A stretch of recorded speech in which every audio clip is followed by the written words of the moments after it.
Hi, my name is Sadia. I'm a registered dietitian and nutritionist. Welcome to Pickup Lines. Now, if you've fallen into a weight loss trick or a gimmick in the past, don't give yourself a hard time. Most people have at one point or another. I don't think it's a billion-dollar industry for no reason. Now, although your intentions were pure, I'm sure at this point maybe you're feeling a little bit restless and don't know who or what to believe when it comes to properly losing weight. And by watching this video to the end, you can at least avoid these 12 very common weight loss mistakes that I see all the time. Plus, I'll give you a few pointers on what you can focus your attention on instead. Following a diet. Now, distinguish between a diet and a lifestyle. A diet is something that we do for short-term gain, whereas a lifestyle is something that you can see yourself doing truly for the rest of your life. And that's where you want to focus your attention. But if you're trying to lose those 10 pounds or 5 kilos in 1 week, you might actually be able to do it, but it's not going to stay that way. People following crash diets often gain that weight back plus more. But that's probably something you've already heard.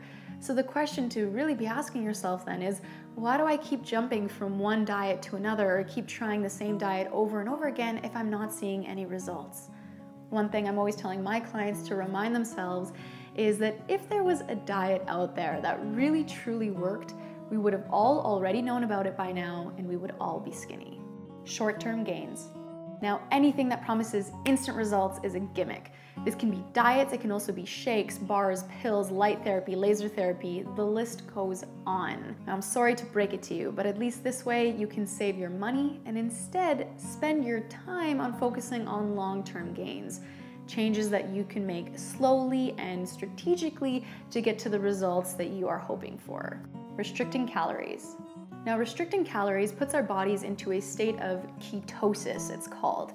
This is why those paleo diets and those ketogenic diets are all the rage right now, because ketosis suppresses the appetite, which obviously means eating less, fewer calories, calorie restriction, weight loss ensues.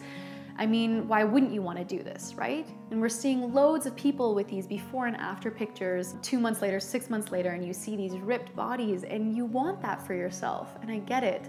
But what you don't see is these people 2 years or 4 years or 6 years later. Calorie restriction is truly not sustainable in the long term. And as I mentioned before, you end up gaining that weight back plus more. The problem here is that calorie restriction slows the metabolism. So your attempts at wanting to lose weight in the future after calorie restriction is over tends to be slower or totally impeded. Studies show that even long after calorie restriction is over, people who eat in this way tend to have a very unhealthy relationship with food. So again, we want the focus here not to be calorie restriction, but rather healthy lifestyle changes. Skipping breakfast. Time and time again, studies are showing us people who have breakfast tend to be of a lower weight and are better able to maintain weight loss than those who don't.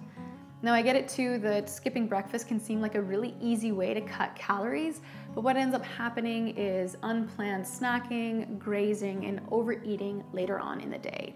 So most certainly have some breakfast and try to include more fiber in your breakfast. Things like whole grains, fruits, nuts and seeds to help keep you full for the entire morning. Losing track of snacks. Now, mindless munching can really add up. I'm not saying don't have a snack, I'm just saying watch the grazing and instead maybe have some planned snacks. Not snacking at all. Now, some people cannot snack at all and they do just fine, but if your track record indicates that you're somebody who really needs a snack, and I am certainly one of those people, then do please have some snacks. Just plan for them. By planning your snacks and not depriving yourself, you'll be better able to control your hunger and lose weight. This is also especially important if you're gonna otherwise be going 6 to 8 hours between meals. Snacking helps to keep the metabolism in high gear. Try some fruit, some homemade oat bars, or a small handful of nuts or seeds. Sipping calories. For some people, this is the silent culprit. I'm all for drinking smoothies and having occasional juices, but I'm talking about excess. Excess juices, sodas, alcoholic beverages, or those specialty coffees. You know, the ones like from Starbucks that have 500 calories per cup. That's a whole meal in a cup. So stay hydrated, just sip smart. Drinking too little water. Now, some people don't realize this, but water really is essential when it comes to burning calories. When you're dehydrated, your metabolism drags, which means slower weight loss.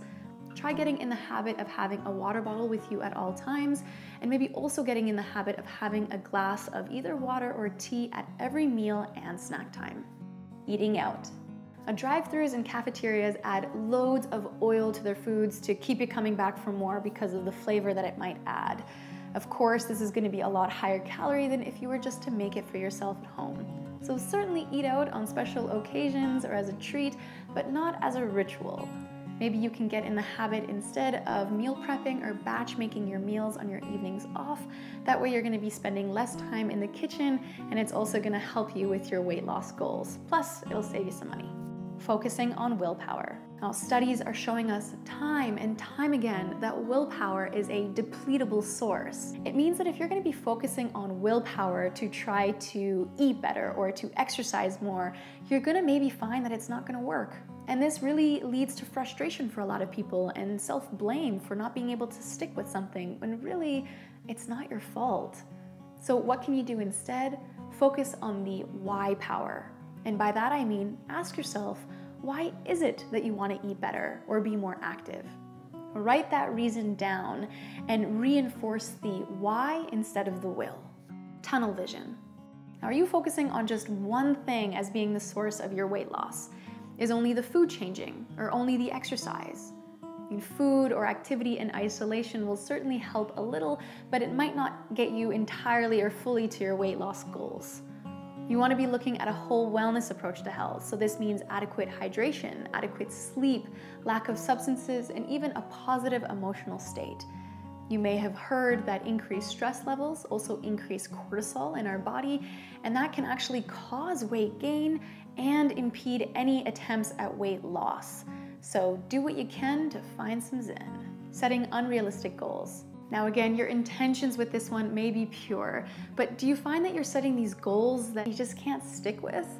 Well, instead of getting frustrated at yourself, it might be more productive to look into seeing if you can find some one-on-one counseling or nutrition coaching. Now let's think of the most successful athletes out there, for example. Their success is no doubt because of their relentless effort, but it's also in part due to the ongoing mentoring and guidance that they receive from their coaches. Having a coach or someone to check in with is extremely powerful when it comes to trying to achieve your weight loss goals. All right, so those are the 12 most common weight loss mistakes that I see all the time. I know that it's not necessarily the easiest journey, but giving up isn't gonna make it go by any faster, and going to the extremes is truly not sustainable in the long term. So slow and steady wins the race here.